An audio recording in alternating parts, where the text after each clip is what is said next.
Hello everyone.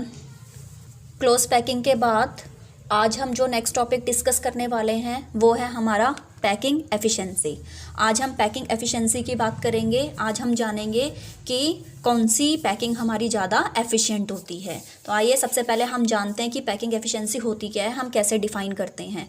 जब भी packing होती है, किसी भी क्रिस्टल लैटिस में पार्टिकल्स अरेंज हो रहे हैं, ठीक है, तो कितना परसेंटेज स्पेस वो ऑक्यूपाई कर रहे हैं उसी को बोला जाता है पैकिंग एफिशिएंसी। जो जितना ज़्यादा स्पेस ऑक्यूपाई करेगा वो उतना एफिशिएंटली पैक होगा। तो इसी बेसिस पे हमारी डेफिनेशन बनती है, the percentage of total space filled by particles is called packing efficiency. कि टोटल स्पेस जो भी percentage of total space particles fill कर रहे हैं वो पैकिंग एफिशिएंसी हो गया। पैकिंग एफिशिएंसी निकालने का फॉर्मूला होता है volume of total particles in unit cell. कि यूनिट सेल के टोटल पार्टिकल्स का volume divided by volume of unit cell. Unit cell का वॉल्यूम मल्टीप्लाई बाय 100, क्योंकि हम परसेंटेज की बात कर रहे हैं।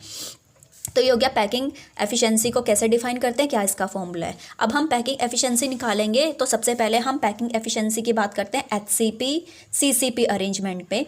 दोनों ही सेम है, जिसे हम FCC अरेंजमेंट भी बोलते हैं। तो सबसे पहले हम FCC में बात करते हैं, ठीक है।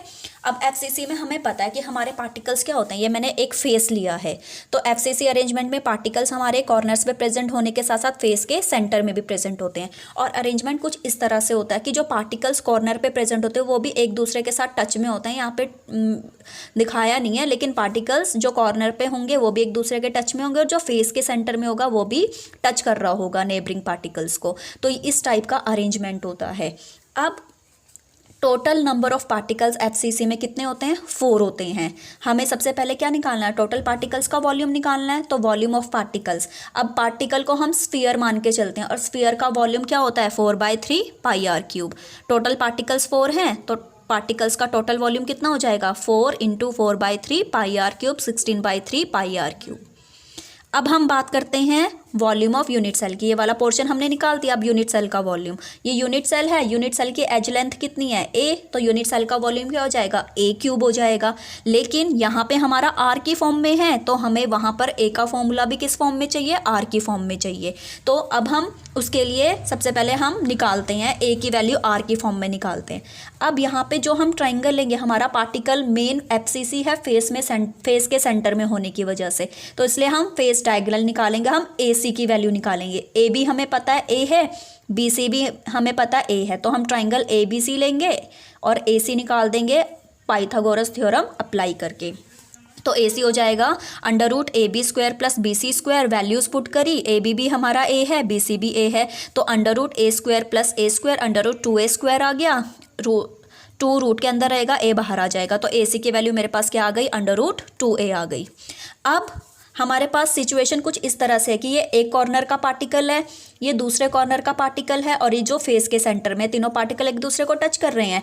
और ये जो यहाँ से लेके यहाँ तक का डिस्टेंस है, ये पूरा का पूरा क्या है AC है। तो यानी कि यहाँ से यहाँ R हो गया, ये पूरा इंक्लूड है तो ये 2R हो गया, फिर ये यहाँ से यहाँ R हो गया, तो AC टोटल कितना हो गया, AC टोटल कितना हो गया 4R हो गया। तो यानी कि रेडियस की टर्म में AC की वैल्यू क्या हो गई 4R के इक्वल आ गई। ये भी AC की वैल्यू, ये भी AC की वैल्यू, तो दोनों वैल्यू को इक्वेट कर देंगे, तो यहाँ से हमारे पास आ जाएगा 4R = √2A, और A की वैल्यू आ गई 4/√2R। फर्दर सॉल्व करेंगे, 4/√2 है तो मल्टीप्लाई करेंगे √2 से, डिवाइड भी करेंगे √2 से, और फर्दर इसे सॉल्व करके हमारे पास क्या आ जाएगा 2√2R, यानी कि A की वैल्यू क्या आ गई 2√2R आ गई। ठीक है। अब वॉल्यूम ऑफ यूनिट सेल निकाल देंगे। वॉल्यूम ऑफ यूनिट सेल हो गया A³ और A की वैल्यू हमारे पास R की टर्म में थी 2√2R³ आ गया, तो 16 √2R³ आ गया।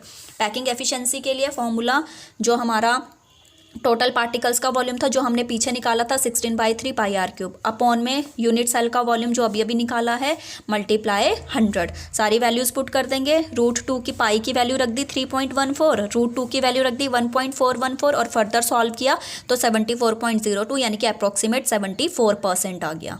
तो ये हमारा FCC के लिए पैकिंग एफिशिएंसी कितनी आ गई 74%। अब इसी तरह से हम सेकंड केस BCC के लिए निकालेंगे पैकिंग एफिशिएंसी। अब जब हम BCC की बात करते हैं तो BCC में क्या है, पार्टिकल्स हमारे कॉर्नर पे प्रेजेंट होने के साथ साथ बॉडी के सेंटर में भी प्रेजेंट होते हैं। तो एक यूनिट सेल बनाया जिसमें मैंने पार्टिकल्स कॉर्नर के साथ साथ ये वाला पार्टिकल मैंने बॉडी के सेंटर में दिखाया।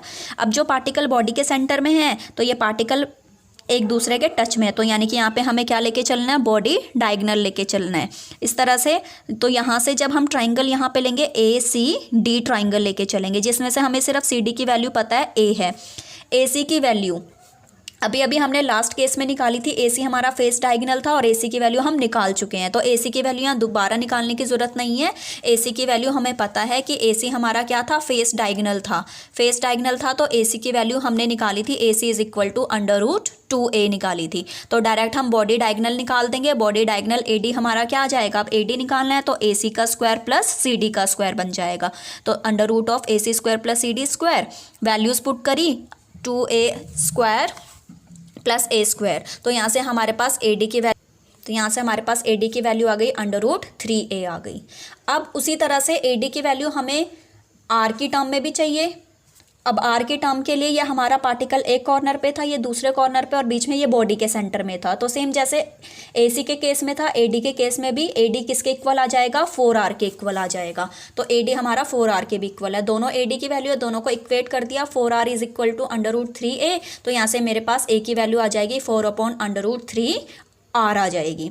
अब हम क्या करेंगे, सिंपल पैकिंग एफिशिएंसी का फॉर्मूला लगाएंगे, volume of total particles upon volume of unit cell into 100। अब पार्टिकल का वॉल्यूम 4/3 πr³, लेकिन अब BCC अरेंजमेंट है और BCC अरेंजमेंट में टोटल पार्टिकल्स 2 होते हैं, तो 2 × कर देंगे, डिवाइडेड बाय यूनिट सेल का वॉल्यूम A³ × 100। फिर सारी वैल्यूज पुट करी। A³ का फॉर्मूला हम किस फॉर्म में रखेंगे, A का फॉर्मूला R की फॉर्म में रखेंगे, तो A की जगह हमारा 4/√3R होल क्यूब आ जाएगा। और जब हम सारी वैल्यू सॉल्व करेंगे, पाई की वैल्यू पुट करेंगे, √3 की वैल्यू होती है 1.732, और पूरी की पूरी कैलकुलेशन करेंगे तो हमारे पास आएगा 67.98, अप्रॉक्सीमेट 68%। तो यहाँ से हमारे पास क्या आ गया कि जब हमने BCC अरेंजमेंट की बात करी तो BCC अरेंजमेंट में हमारा पैकिंग एफिशिएंसी 68%, यानी कि 68% स्पेस पार्टिकल्स ने फिल किया हुआ है। तो यहीं से कंपैरिजन हो गया कि FCC और BCC में कौन सा अरेंजमेंट एफिशिएंट है, तो FCC अरेंजमेंट एफिशिएंट है। अब लास्ट केस हम सिंपल क्यूबिक का करेंगे, जिसमें एफिशिएंसी हमारी और ज़्यादा कम होगी। तो अब लास्ट केस में सिंपल क्यूबिक की बात करते हैं। सिंपल क्यूबिक में पार्टिकल सिर्फ कॉर्नर पे प्रेजेंट होते हैं। कॉर्नर पे प्रेजेंट है तो यहाँ सिर्फ कॉर्नर का ही लेंगे, तो कॉर्नर के 2 पार्टिकल मैंने दिखा दिए कि टच में है। तो यहाँ पे जो A की वैल्यू कितनी है, A की वैल्यू क्या हो जाएगी, R + R 2R हो जाएगी। यहाँ पे इस केस में A की वैल्यू हमने 2R लेनी है। अब सिंपल क्यूबिक में पार्टिकल्स हमारे एक ही होता है, जो कि हमने पिछले वाले टॉपिक में हमने पढ़ा था, जो सबसे पहले टॉपिक पढ़ा था। A की वैल्यू 2R है, पैकिंग एफिशिएंसी का फॉर्मूला अप्लाई किया, 4/3 πr³, पार्टिकल 1 था तो 1 × कर दिया, यूनिट सेल का वॉल्यूम A³ × 100, वैल्यूज़ पुट करी, A की वैल्यू पुट करी 2R का क्यूब, और पूरा सॉल्व किया, पाई की वैल्यू पुट करी, और पूरा सॉल्व करके हमारे पास कितना आया, 52.33, अप्रॉक्सीमेट 52.4%। तो इसी को हमने टेबुलर फॉर्म में अरेंज किया। तो टेबुलर फॉर्म में हमें क्या मिला कि जब हमने सिंपल क्यूबिक की बात की तो परसेंटेज स्पेस 52.4 ऑक्यूपाई हुआ, 47.6% स्पेस खाली था। FCC, CCP, HCP में 74% ऑक्यूपाई हुआ, 26% खाली रहा।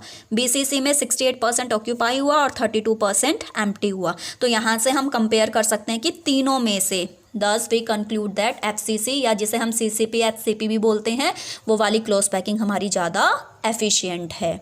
तो ये हमारे यहाँ पे पैकिंग एफिशिएंसी का टॉपिक फिनिश हुआ। अब उसके बाद हम नेक्स्ट टॉपिक, छोटा सा टॉपिक है, रेडियस रेशो की बात करते हैं। सबसे पहले रेडियस रेशो की डेफिनेशन।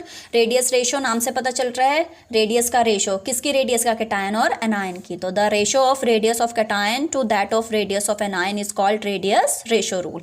रेडियस रेशो का फॉर्मूला हो गया रेडियस ऑफ कैटायन, जिसे हम R पॉजिटिव से डिनोट करते हैं, upon radius of anion R negative हो गया। अब इस रेडियस रेशो रूल की इंपॉर्टेंस क्या है, इसके बेसिस पे हम किसी भी स्ट्रक्चर का कोऑर्डिनेशन नंबर बता सकते हैं और किस टाइप का या स्ट्रक्चर है या उसका अरेंजमेंट बता सकते हैं। तो उसके लिए हमें ये टेबल याद रखना है कि अगर हमारी रेडियस रेशो की वैल्यू 0.155 से 0.225 की रेंज में आई तो कोऑर्डिनेशन नंबर उसका 3 होगा, स्ट्रक्चरल अरेंजमेंट उसका प्लेनर ट्राइंगुलर होगा, और उसमें जो एग्जाम्पल आता है B2O3, बोरोन ट्राइऑक्साइड का एग्जाम्पल आता है।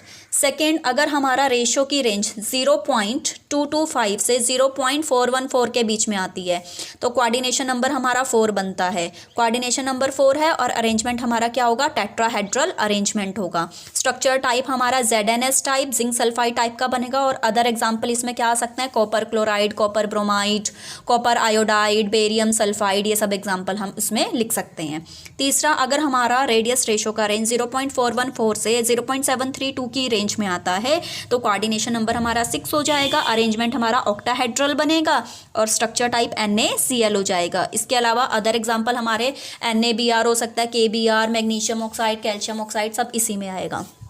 और लास्ट जो रेंज आता है 0.732 से 1 के बीच में, तो हमारा उसके लिए कोऑर्डिनेशन नंबर 8 बनता है और स्ट्रक्चर अरेंजमेंट हमारा BCC बनेगा और structure type caesium chloride type CaCl type बनेगा। और इसमें other example caesium bromide, caesium iodide, thallium bromide, thallium chloride, ये सब उसके एग्जाम्पल हो जाएंगे। तो ये था हमारा रेडियस रेशो रूल, छोटा सा टॉपिक था। और उसके बाद आज जो हम लास्ट टॉपिक डिस्कस करने वाले हैं that is relationship between nearest neighbour distance, जिसे हम D से रिप्रेजेंट करते हैं। मतलब जो अरेंजमेंट में पार्टिकल्स एक दूसरे के नेबर में हैं, एक दूसरे को टच कर रहे हैं, उनका neighbour distance D, edge length A और रेडियस R, तीनों का क्या क्या रिलेशन है। तो इसके बेसिस पे जो भी फॉर्मूला है वो आपको लर्न करने हैं, जो कि जब आप आगे डेंसिटी के न्यूमेरिकल करेंगे तो वहाँ पे कहीं कहीं पे न्यूमेरिकल को कंप्लीट करने के लिए आपको इन फॉर्मूले का वहाँ पे यूज़ करना पड़ेगा।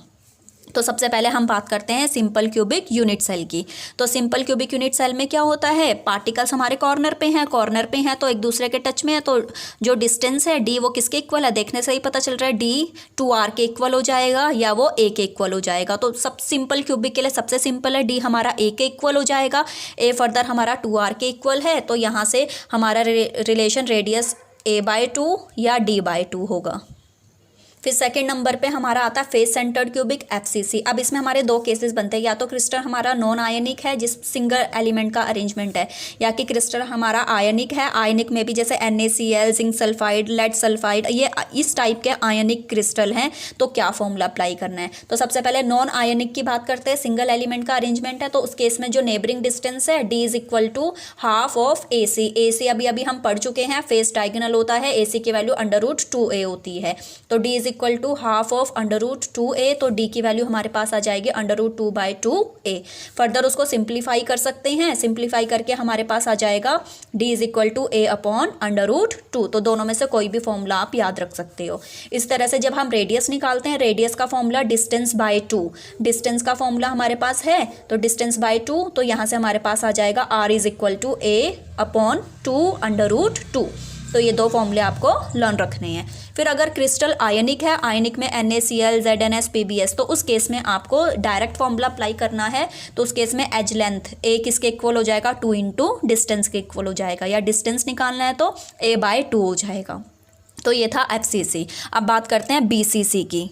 तो BCC में चाहे हमारा क्रिस्टल नॉन आयोनिक है चाहे आयोनिक है, दोनों के लिए हमारा सेम ही फॉर्मूला अप्लाई होगा। तो यहाँ पे अगर हमें डिस्टेंस निकालना है तो डिस्टेंस क्या होगा, ½ ऑफ AD। AD यहाँ पे हमने बॉडी डायगोनल लेना है, तो AD की वैल्यू भी अभी हम निकाल चुके हैं, √3a होता है। तो यहाँ से डिस्टेंस का फॉर्मूला हो जाएगा √3/2a हो जाएगा। तो ये फॉर्मूला याद रखना है। इस तरह से अगर रेडियस निकालनी है, रेडियस होता है डिस्टेंस/2, डिस्टेंस ऑलरेडी हमारे पास है, √3/2/2 हो जाएगा। तो रेडियस हमारे पास आ जाएगा √3/4a हो जाएगा। तो ये BCC के लिए ये दो फॉर्मूले। तो ये सब जो भी मैंने आपको फॉर्मूला बताया सिंपल क्यूबिक के लिए, FCC के लिए, BCC के लिए, आपको ये डिस्टेंस के फॉर्मूले भी और रेडियस के फॉर्मूले भी लर्न होने चाहिए, क्योंकि आगे आने वाले न्यूमेरिकल्स में जब आप डेंसिटी के न्यूमेरिकल करेंगे तो इन फॉर्मूलों का यूज़ करना पड़ सकता है।